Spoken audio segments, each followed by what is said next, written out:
এই পর্বে দেখব কত সহজে ঘরেই চিকেন কাবাব বানিয়ে নেওয়া যায় এবং স্বাদও হবে ঠিক রেস্টুরেন্ট স্টাইল এবং অসাধারণ দারুণ স্বাদের খেতে হবে এই চিকেন কাবাব।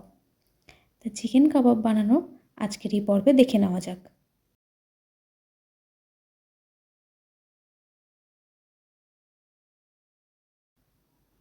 চিকেন কাবাব বানাতে প্রথমে দুটো মিডিয়াম সাইজের রসুনকে ভালো করে প্রত্যেকটা কোয়াকে ছাড়িয়ে নিতে হবে। প্রায় 10 থেকে 12টা কাঁচা লঙ্কাকে বোটা ছাড়িয়ে ধুয়ে নিতে হবে। একটা গোটা পাতিলেবুকে কেটে ছোটো ছোটো টুকরো করে নিতে হবে। আর 2 ইঞ্চির মতন আদাকে ছোটো ছোটো টুকরো করে কেটে নিতে হবে। এরপর ওভারনাইট ভিজিয়ে রাখা আমন্ড বাদামকে ভিজিয়ে রেখে এরপর একে খোসা ছাড়িয়ে ঠিক এইভাবে পরিষ্কার করে খোসা ছাড়িয়ে ধুয়ে নিতে হবে। এরপর একটা মিক্সচার গ্রাইন্ডারের মধ্যে একে একে রসুন,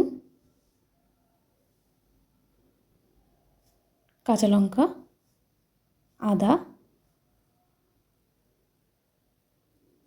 ভিজিয়ে এবং খোসা ছাড়িয়ে রাখা আমন্ড বাদামগুলো আর অল্প করে জল দিয়ে মিক্সার গ্রাইন্ডারে ভালো করে পেস্ট বানিয়ে নিতে হবে একটা।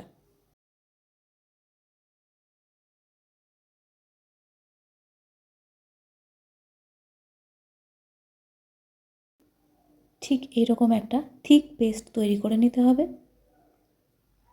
এরপর প্রায় 400 গ্রাম বোনলেস চিকেনকে ঠিক এইভাবে পাতলা পাতলা করে কেটে নিতে হবে। এটা বাড়িতেও কাটা যায় বা দোকান থেকেও কাটিয়ে আনা যেতে পারে। ঠিক এই রকমভাবেই পাতলা পাতলা করে কেটে নিতে হবে। এরপর এটাকে একটা বোলের মধ্যে চিকেনগুলোকে নিয়ে নিতে হবে। আমি এখানে একটা টিফিন বক্সের ব্যবহার করেছি। প্রত্যেকটা চিকেন পিসগুলোকে এর মধ্যে নিয়ে নিলাম।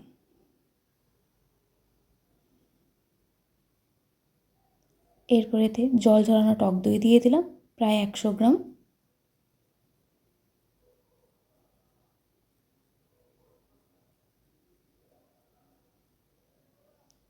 এরপর এতে করে রাখা বাদাম, কাঁচা লঙ্কা, রসুন পেস্টটা ভালো করে দিয়ে দিলাম।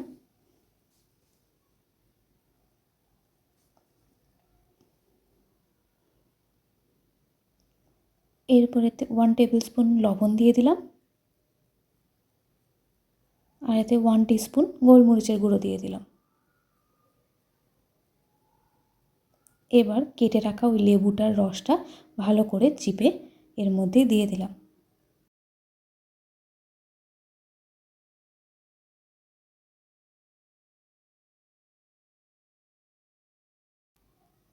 ম্যারিনেডের মধ্যে শুধুমাত্র লেবুর রসটাই দেব।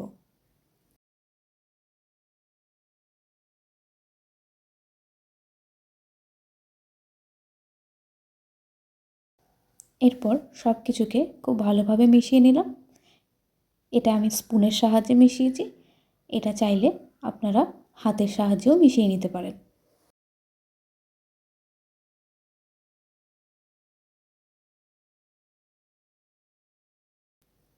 ভালো করে সব কিছুকে মিশিয়ে নিতে হবে যাতে প্রত্যেকটা জিনিস খুব ভালোভাবে মাংসের সাথে মিশে যেতে পারে। ভালো করে মাখিয়ে নিতে হবে। বারে বারে উল্টে পাল্টে ভালো করে মিশিয়ে নিতে হবে বা মাখিয়ে নিতে হবে।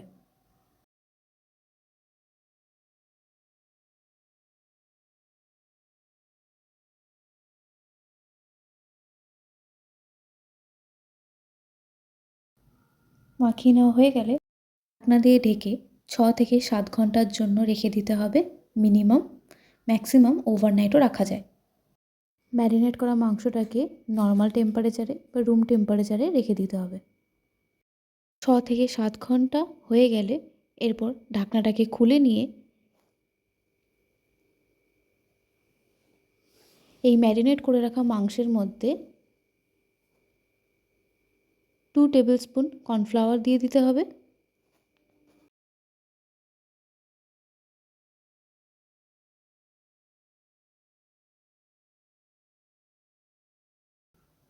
একটা ডিম ফাটিয়ে নিয়ে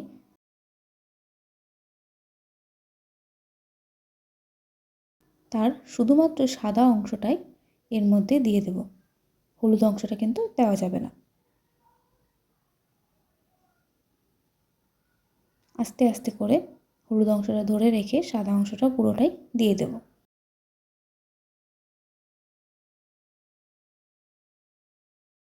এরপর ভালো করে আবারও কর্নফ্লাওয়ার আর ডিমটাকে মাংসের সাথে মেখে নিতে হবে।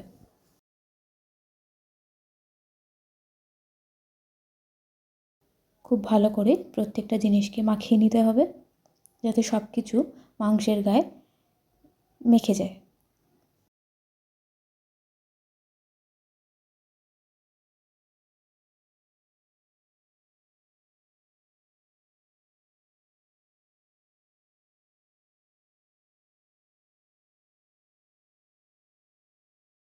ভালো করে মাখা হয়ে গেলে এরপর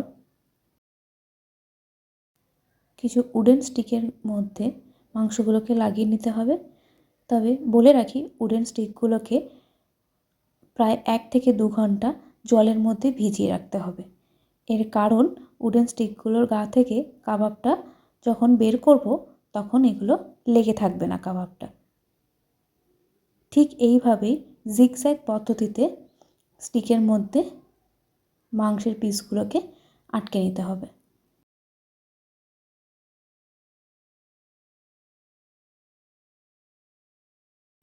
আর তারপর একটু ম্যারিনেট করা ব্যাটার তুলে নিয়ে ওর গায়ে লাগিয়ে নিতে হবে। ঠিক একই রকম পদ্ধতিতে প্রত্যেকটাকেই এইভাবে স্টিকের মধ্যে আটকে নিতে হবে। চাইলে একটা স্টিকে একটাও দেওয়া যেতে পারে বা এইভাবে দুটোও দেওয়া যেতে পারে। আর প্রত্যেকটাতেই একটু করে মশলা বা ম্যারিনেট করা অংশটা লাগিয়ে দিতে হবে। ঠিক কাবাবগুলোকে এরকমভাবেই সাজিয়ে নিতে হবে। এরপর গ্যাসের আগুনে একটা প্যান বসিয়ে তাতে সামান্য পরিমাণ সাদা তেল দিয়ে দিতে হবে। একটা কিউব বাটারের অর্ধেক অংশ দিয়ে দিতে হবে। দিয়ে ভালো করে তেল এবং বাটারটাকে পুরো প্যানের গায়ে চারিদিকে একটা ব্রাশের সাহায্যে মাখিয়ে নিতে হবে এবং তারপর একে একে কাবাবগুলোকে প্যানের উপর রেখে দিতে হবে। আর পুরো কুকিং প্রসেসটাই কিন্তু চলবে মিডিয়াম টু লো ফ্লেমে। প্যানটা ছোটো থাকায় এখানে 3টেই দিলাম যাতে কাবাবগুলোকে উল্টে পাল্টে কুক করে নিতে সুবিধা হয়।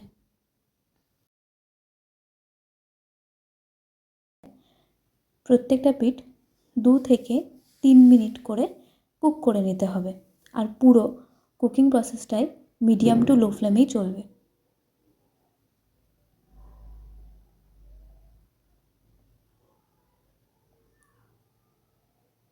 কাবাবের একটা পাশ 2 থেকে 3 মিনিট কুক হয়ে গেলে একটা চিমটার সাহায্যে বা কাঠিটাকে ধরে নিয়েও উল্টে দেওয়া যেতে পারে। উল্টে পাল্টে প্রায় 4টে সাইডই ভালো করে কুক করে নিতে হবে 2 থেকে 3 মিনিটের জন্য।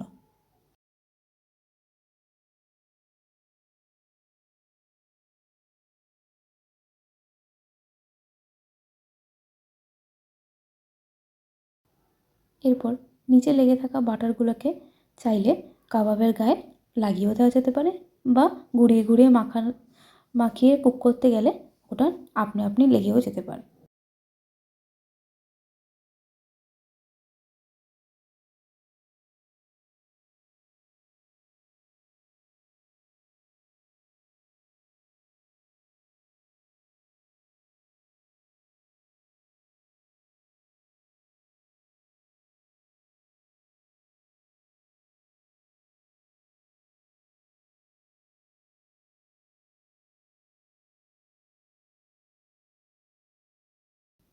ওই পাশটা কাবাবের ভাজা হয়ে গেলে আরেকটা পাশকেও উল্টে দিতে হবে ঠিক একইভাবে।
আর পুরো কুকিং প্রসেসটাই কিন্তু চলবে মিডিয়াম টু লো ফ্লেমে।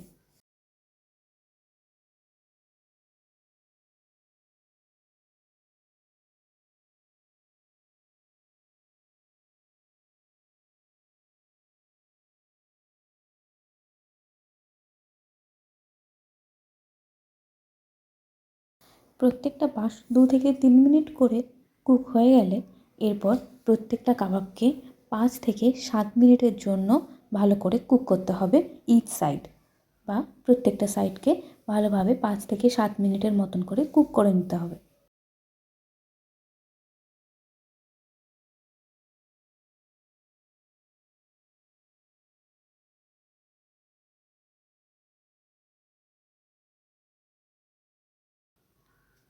মিডিয়াম টু লো ফ্লেমে পুরো কুকিং প্রসেসটা করলেই কাবাবগুলো ভেতর থেকে খুব ভালোভাবে কুক হবে এবং মাংসগুলো খুব সুন্দর করে কুক হয়ে যাবে ভেতর থেকে।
একটা পাশ 5 থেকে 7 মিনিট কুক হয়ে গেলে আবারও উল্টে আরেকটা পাশগুলোকেও ভেজে নিতে হবে ভালো করে।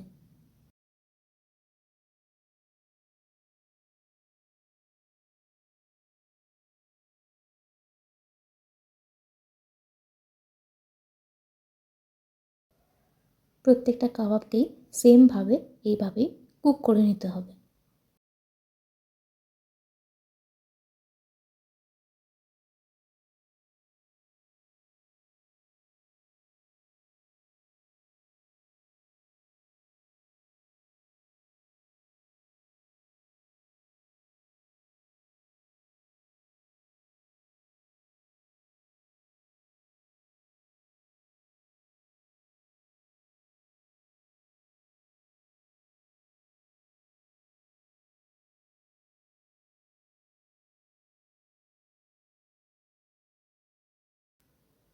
কাবাবের সাইডগুলোর কালার যখন এরকম লালচে ব্রাউন করে ভাজা হয়ে যাবে তখনই বোঝা যাবে যে কাবাবগুলো সুন্দরভাবে কুক করা হয়ে গেছে।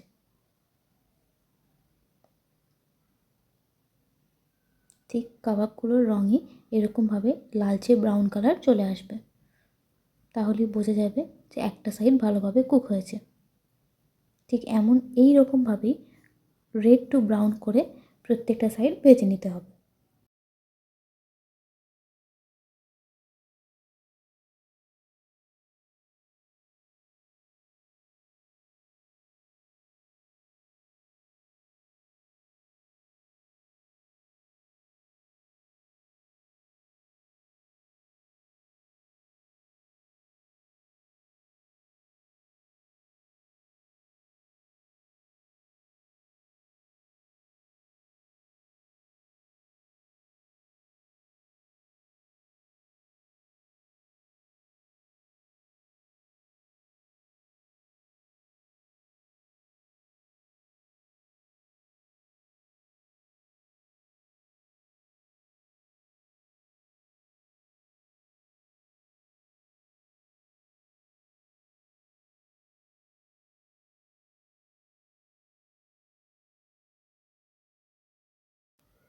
প্রত্যেকটা কাবাবের প্রত্যেকটা দিকই ইকুয়ালভাবে কুক করে নিতে হবে।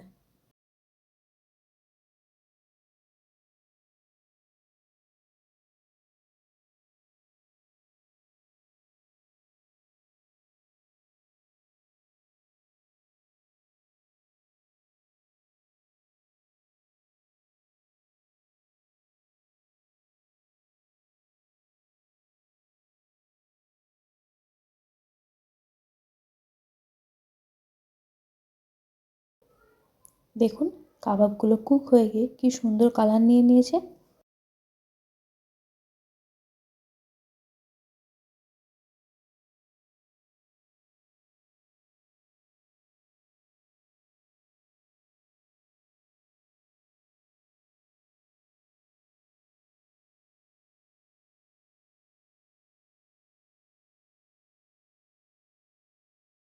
ঠিক এইরকমভাবেই কাবাবগুলো কালার নিয়ে নিলে বোঝা যাবে কাবাবটা ভেতর থেকে খুব সুন্দর করে কুক হয়েছে। এরপর আবারও উল্টে পাল্টে একটু ভেজে নিতে হবে অল্প কিছুক্ষণ সময়ের জন্য।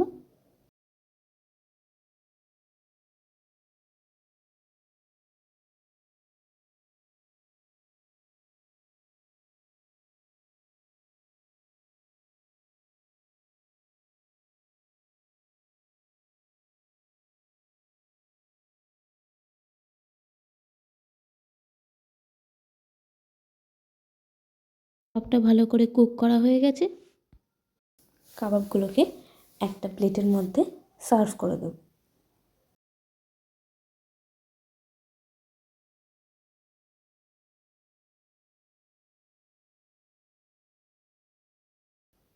কাবাবটাকে দুরকম পেঁয়াজের সাহায্যে সার্ভ করলাম। আপনারা চাইলে শুধু পেঁয়াজের সাহায্যেও সার্ভ করতে পারেন এবং এর সাথে পছন্দ মতন চাটনিও নিয়ে নিতে পারেন। দেখুন কাবাবটা দেখতে কত সুন্দর লাগছে এবং খেতেও ততটা সুস্বাদু। এবার কাবাবটা ছাড়িয়ে কিভাবে নেওয়া হয় সেটা দেখে নিই।